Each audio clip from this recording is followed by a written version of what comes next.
There are nights that look ordinary from the outside. A crowded room, soft music, strangers in elegant clothes, and somehow become the night that splits your life in two. Astrid Adler walked into that ballroom wearing a gold mask and the quiet certainty that no one there would really see her. She was wrong. One man had been seeing her for a long time. She just didn't know it yet. If you're new here, subscribe and drop a comment telling me where you're watching from. Now let's go. Boston was the kind of city that knew how to dress itself up in winter. The streets outside the Hargrove Hotel gleamed under a thin layer of frost, the kind that made every lamppost look like it belonged in a painting. Inside, the annual Whitmore Charity Gala was already at full momentum, crystal chandeliers throwing gold light across 300 people who all seemed to know exactly where they belonged. Astrid Adler did not. She stood near the entrance with her coat still half draped over one arm, her gold mask positioned carefully over her face, and the distinct feeling that she had made a mistake. The dress was right, deep burgundy, floor length, borrowed from her best friend Cleo with the specific instruction to stop disappearing into rooms. The heels were manageable. The champagne flute someone had pressed into her hand within 30 seconds of arrival was already half empty. But the room was loud in that particular way that elegant rooms get loud. Not chaotic, just relentless. And Astrid had spent the last 6 months learning how much energy it cost her to perform ease she didn't feel. She moved along the edges of the crowd the way she always did, not hiding exactly, navigating. The gallery where she worked, Meridian Contemporary, a small but respected space in the South End, had given her one clear objective for the night: make contact with Patricia Voss, the city's most influential arts funding coordinator, who was rumored to be attending. A 5-minute conversation, Astrid's boss had said. Just 5 minutes. Smile, mention the spring exhibition, and plant the seed. Simple, theoretically. Astrid found the auction display instead. It was set up along the far left wall. Pieces donated by local artists, numbered placards, bidding sheets still mostly empty. Most guests had glanced and moved on. The work wasn't flashy. It wasn't meant to be impressive in the way this crowd usually needed things to be impressive. But one piece stopped her completely. A small aquarelle, maybe 12 inches across. A woman standing at the edge of something, a cliff, or a rooftop, or simply the end of a decision, looking out at a sky that was simultaneously dawn and dusk.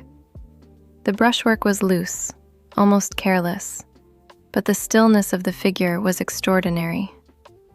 Astrid leaned in, and then, without thinking, she laughed, softly, to herself, because the little card beside it read, Untitled, 2021, and it was so perfectly, stubbornly unnamed that it felt like a joke and a statement at the same time. She was still smiling when she felt it. Not a sound, not a touch, just the specific, unmistakable awareness that someone was watching her. Not the ambient, glancing attention of a crowded room, but something focused and still and deliberate. She didn't turn around immediately. She took one more second with the painting. Then she turned. He was standing close enough that she should have noticed him sooner. Dark suit, no tie, a mask that covered very little and somehow made his eyes more visible, not less. Pale green, steady, and fixed entirely on her. He didn't look away when she caught him. He smiled instead, slow, like he had been waiting for exactly that moment. Nobody else stopped, he said, for that one, all night.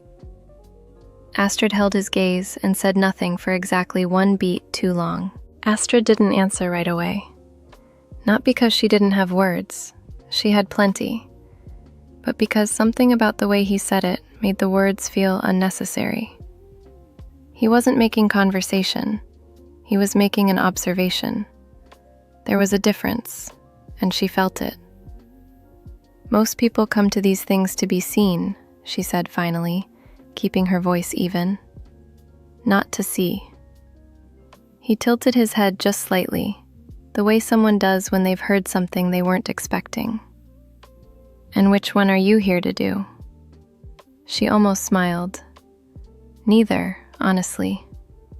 That made him laugh, a real one, not the polished social version she'd been hearing all night.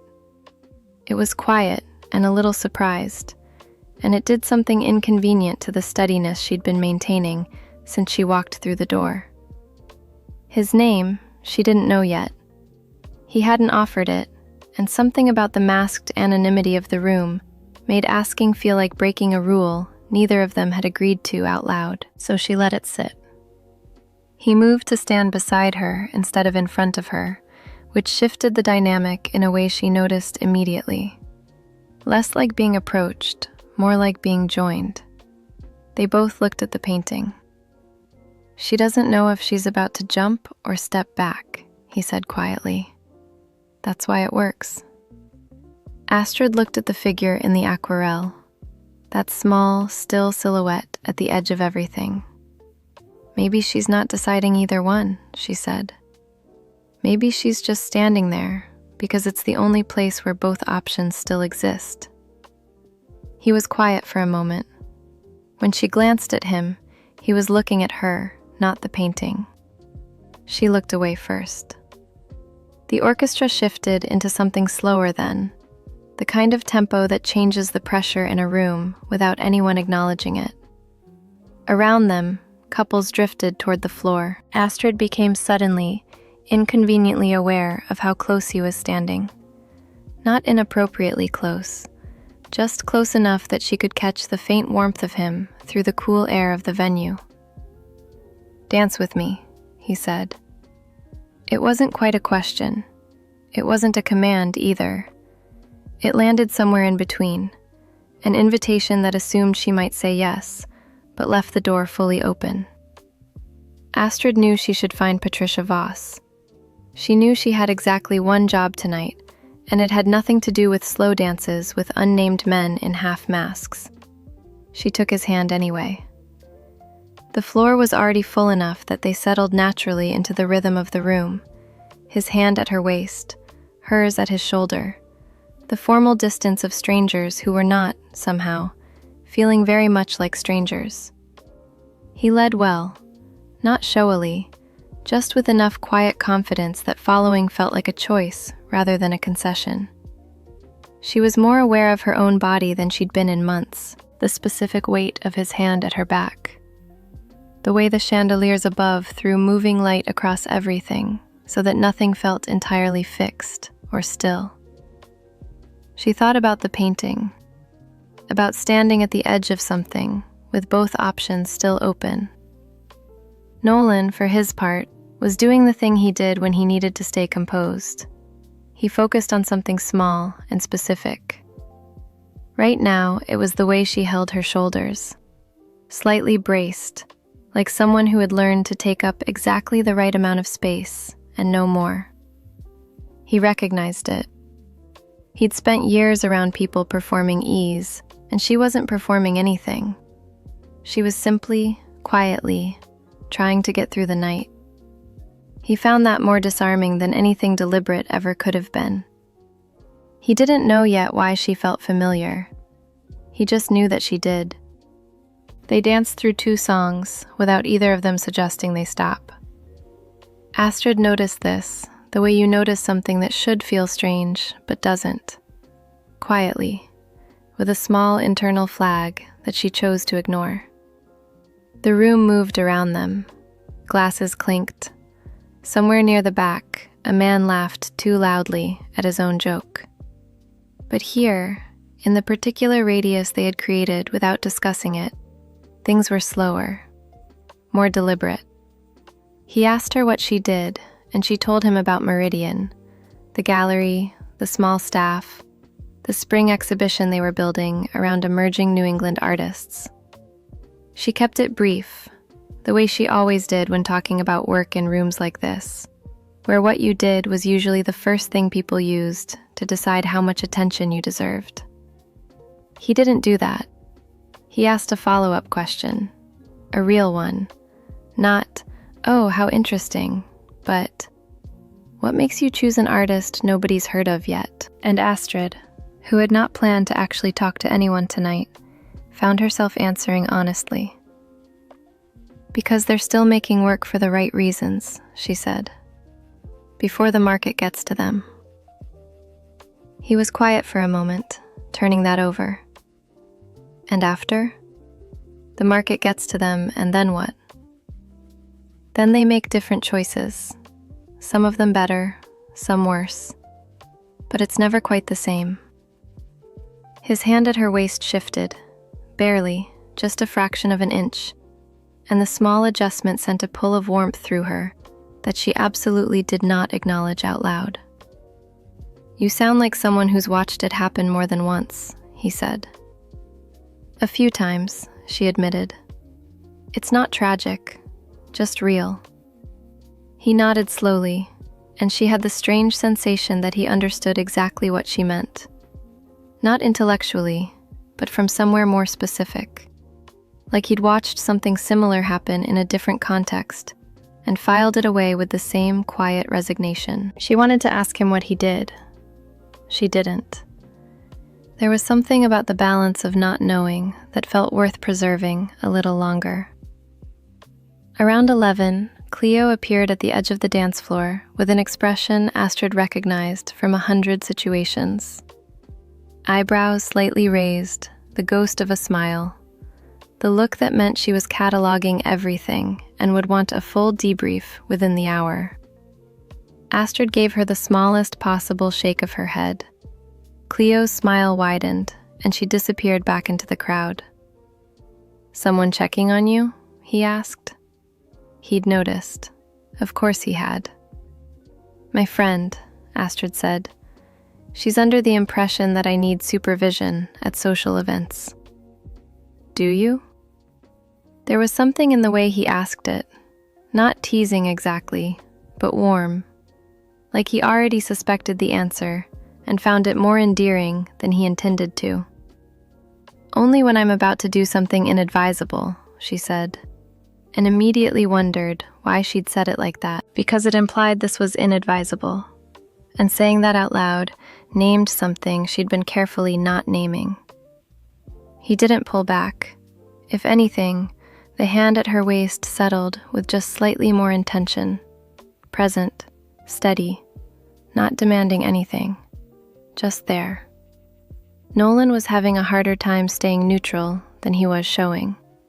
There was something about the way she spoke, direct without being sharp, honest without performing it, that kept catching him off guard.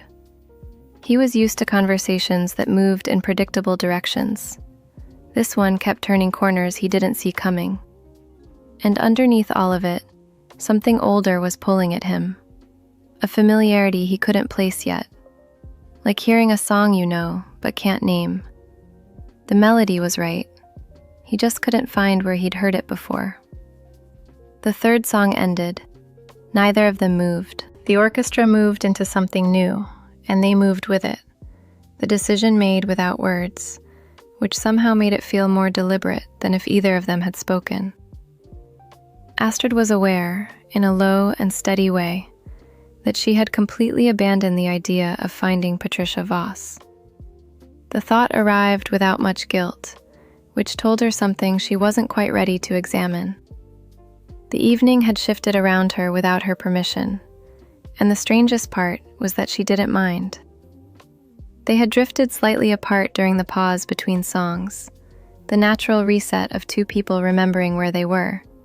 But when the music resumed, the distance they'd reclaimed was smaller than before. His hand found her waist again, like it already knew the way. She felt it in her shoulders first. The way tension she'd been carrying since she walked in began, very slowly, to release. Not because anything had been resolved, just because something in his steadiness was making it harder to stay braced. He told her his first name near the end of the fourth song. Just that, Nolan. offered quietly, like a small thing being placed on a table between them. Not a formal introduction, more like an acknowledgement that they'd moved past the point where anonymity was honest.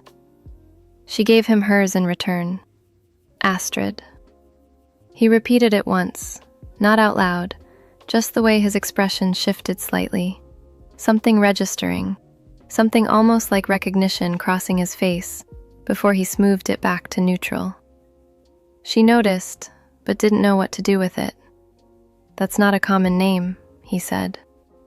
"No," she agreed. "My mother had a thing for Scandinavian literature. I got the name. My brother got a very normal middle name, and a lifetime of not having to spell it for people." That surprised a laugh out of him. Genuine, unguarded. And she felt the warm pressure of his hand increase just slightly at her waist, the involuntary response of someone whose body reacted before his composure could catch up. Nolan filed the information away with the specific care of someone trying not to show that it mattered.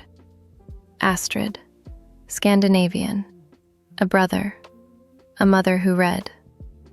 The details were arranging themselves around something older in his memory, something he still couldn't fully see, like a shape emerging through fog. He told himself it was coincidence. He told himself Boston was full of interesting women with unusual names and a genuine eye for undervalued art. He almost believed it. What he couldn't explain away was the pull. Not just physical, though that was present and clear and getting harder to be disciplined about, but something underneath it. The feeling of being in a conversation that mattered, of being read accurately by someone who wasn't trying to. Across the room, his father's business partner caught his eye and gave the small nod that meant there were people Nolan was supposed to be talking to. He acknowledged it with the briefest tilt of his head and then looked back at Astrid, who hadn't noticed, who was watching a couple near them execute a surprisingly confident waltz with an expression of quiet, genuine delight. He made a decision, small and private. 5 more minutes. Just 5. Astrid, meanwhile, was recalibrating. She was not the kind of person who danced with strangers all night. She was not the kind of person who let a conversation go wherever it wanted, without steering it somewhere safe. But here she was, 40 minutes in, knowing only his first name, feeling more at ease than she had in months, and aware, uncomfortably, undeniably aware, that when the music eventually stopped for good, the thought of walking away from this was going to feel like leaving something unfinished. She just didn't know yet how unfinished it actually was. The 5 minutes Nolan had promised himself became 20, and then the concept of keeping track stopped feeling relevant. They had moved off the dance floor somewhere around the 5th song, not deliberately, just drifting, the way conversations sometimes carry people without announcing the direction. They ended up near the tall windows at the north end of the ballroom, where the frost on the glass caught the light from inside and turned the Boston skyline into something soft and smeared and beautiful. Astrid had her second glass of champagne. Nolan had switched to water at some point, which she noticed without commenting on. The formality between them had thinned considerably. Not disappeared. There was still something careful in the way they each chose their words, still something measured in the distance they maintained. But it had become the kind of careful that exists between people who are paying attention to each other rather than to the rules. She had told him more than she planned to, about the gallery, about the spring show, about the particular exhaustion of caring deeply about something that was always one funding cycle away from not existing. She hadn't meant to say that last part. It came out anyway, and she felt the brief embarrassment of having been more honest than the occasion required. But he didn't pivot away from it. He asked what the show was about, the spring one, and she found herself describing it in more detail than she'd given anyone, including her own boss, because he was listening in the specific way that made detail feel worth offering. "There's this one photographer," she said.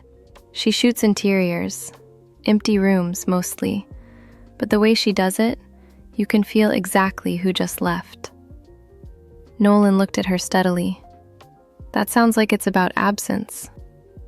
It is, Astrid said, but not sad absence, more like the shape a person leaves behind, proof that they were there. Something moved across his face then, quiet and quick, and gone before she could name it.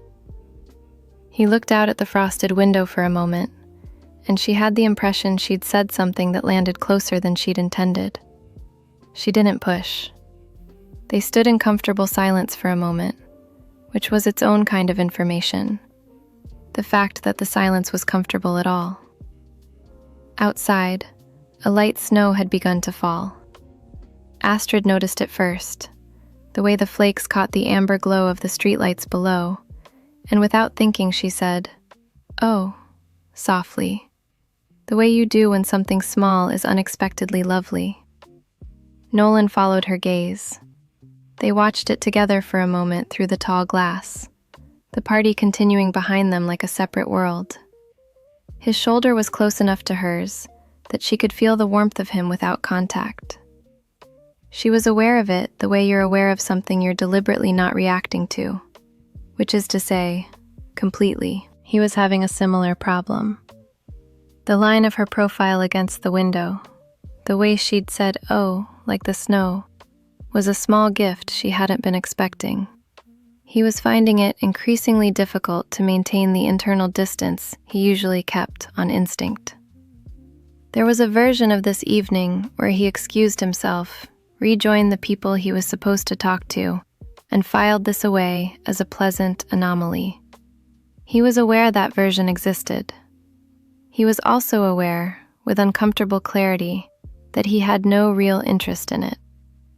"Can I ask you something?" he said. She turned to look at him, and the candlelight from the nearest fixture caught the gold of her mask and the particular steadiness in her dark eyes. "You've been asking me things all night," she said. "This one feels different," he said simply. She waited, and in the pause before he spoke, something shifted, small, irreversible, and felt by both of them. "Do you believe in the kind of familiarity that doesn't have an explanation?" he asked. Astrid held his gaze. It was not the question she expected, and the fact that it wasn't made her take it more seriously. "I believe some people are easier to be around than others," she said carefully, "and that we don't always know why." That's a diplomatic answer. It's an honest one. He nodded slowly, and then did something she didn't anticipate. He reached up and removed his mask. Not dramatically, just a quiet, deliberate choice.